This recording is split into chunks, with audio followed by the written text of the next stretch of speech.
What's going on, guys, and welcome back to another video. Now, we have a real problem here in the United States. And no, it's not deciding on what to watch until Yellowstone comes back on in the summer of 2023. I am talking about how 63% of Americans are currently living paycheck to paycheck. That is a real problem. 45% of all U.S. workers that are making at or below the minimum wage are under the age of 25 years old. And at 19.2% of Hispanic workers are earning poverty level wages as of 2022. This is a real concern and we need to address this. But before we do that, make sure you do a couple things. Make sure you go ahead, hit that like button for the YouTube algorithm, and also make sure you subscribe so you never miss an update. Now, let's begin.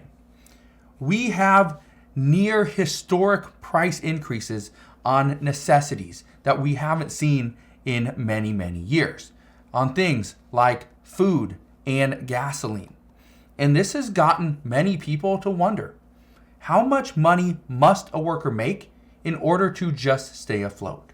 Well, we are going to address that. Over the past year, we have seen prices on eggs rise by more than 50%. And now, it's interesting, but people on Twitter are calling eggs a luxury item and the new Bitcoin. How crazy is that? We even know milk and bread now cost 15% more than they did last year. And even though gas has dropped, it is still 10% higher than last year. Again, this is crazy. It's still 10% higher, even though it's dropped off the peak of summer 2022. Now, price increases, yes, they have slowed, but they are still close to a near 40-year high. And for many, the wage increases that they have received is just not enough. For instance, we are seeing that 23 states did raise their federal or their state minimum wage at the start of 2023. Now, some companies even decided to follow and raise their minimum starting wages as well. For instance, Target raised their minimum wages to $15 to $24, okay, between $15 to $24 an hour. Also, employees that are working 25 hours or more per week, they also qualify for health care. That's a big step. But essentially it comes down to three different wages. There's the poverty wage, the minimum wage, and the living wage. What are these? Well, the poverty wage, this is the level of pay that puts a full-time worker below the U.S. poverty line. And in 2022, the poverty line for just one person, a one-person household, no children, this was $13,900 in a year. Based off of full-time employment, that means 2,080 hours worked per year. This comes out to just $6.80 an hour. Now, it's $6.80 an hour. You wouldn't be able to afford a home, okay? You wouldn't be able to afford a car payment. And honestly, you could barely afford a Happy Meal from McDonald's. That is what the poverty wage does to the American people. Now, as for the minimum wage, the minimum wage is the lowest legal pay rate that a company can offer. Currently, here in the United States, that is just $7.25 on the federal level. But many states do have a higher minimum wage. For instance, let's look at Washington State. Washington State has a minimum wage of $15.74 per hour. California is at $15.50. New York is at $14.20. And even Florida is at $11 per hour. But when you adjust for inflation, the federal minimum wage, it actually reached its lowest level since 1956. That's a problem. And this is why more and more voters and lawmakers are pushing for the federal minimum wage to increase. But let's address the living wage. Now, this is what's interesting about the living wage. The living wage is the pay rate in which would allow a worker or a household to afford basic needs. And this includes things like housing and food, healthcare, transportation, utilities, and other necessities. Now, the living wage is normally higher than the poverty wage, which makes sense. But to this day, there's really no authoritative living wage measurement.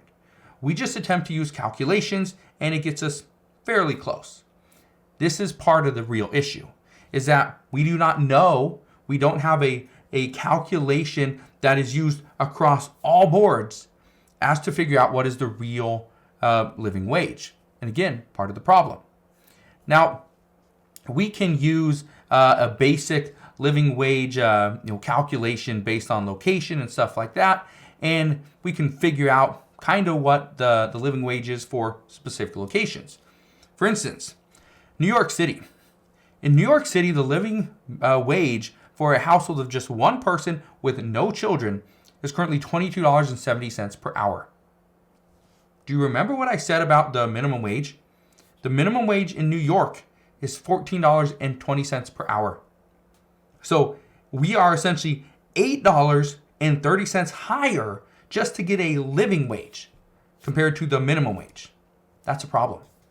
In Montana, if we use the same factors, one person household, no children, you would need to make $16.30 per hour. Currently, the minimum wage in Montana is $9.95 per hour, which brings up the question, why is a country with the most opportunities, right, it's supposed to be the richest country in the world, why are we still working with a minimum wage? Shouldn't we transition to a living wage, as to that is what we all are truly after, a living wage, not just a minimum wage? Yeah. But let me know your thoughts down in the comment section below, because this is a real problem. Everybody is after a $15 minimum wage, but as we just saw here in New York, right, in New York City, $15 is not going to be enough. New York has a $14.20 minimum wage, but that doesn't do us any good when a living wage for a one-person household, no children, is currently $22.70 per hour. Again, how can we live off a minimum wage? We need to transition to a living wage. That is the only way it's going to work for the American people. Now, here's what I can tell you. As of right now, there is still a fight within Congress and the American people as to, can we increase the minimum wage? As of right now, the answer is no. And the reason why we cannot increase the minimum wage, for one, the Senate parliamentarian has already stated that you cannot put a minimum wage increase into a budget reconciliation. There's a problem there, though. And the problem is Democrats or Republicans would have to have full majority. That means the House, the Senate, and the presidency. Well, Democrats don't have that anymore as of January 3rd. As of January 3rd, Democrats only have the Senate and the presidency, and Republicans hold the majority in the House. That is a problem. So, before it was up for discussion, could we raise the minimum wage to $15 an hour? As of right now, the answer is no. I do not expect Republicans are going to push for a $15 per hour minimum wage, especially on a federal level when it's currently $7.25. Again, that's what's so shocking about all this. That is so shocking that right now we are only at $7.25 per hour. It has been the same since 2009. We have not seen an increase, but people are pushing for it, and we will see what happens. Now, I do want to ask you one final thing. Let me know if you are currently receiving the minimum wage. Have you at least gotten an increase? Okay, over that time, or however long you've been working, or have you only received an increase because the state itself has increased the minimum wage? Let me know down in the comment section below. And as always, thank you guys for watching. Consider subscribing, and I'll see you guys on the next one.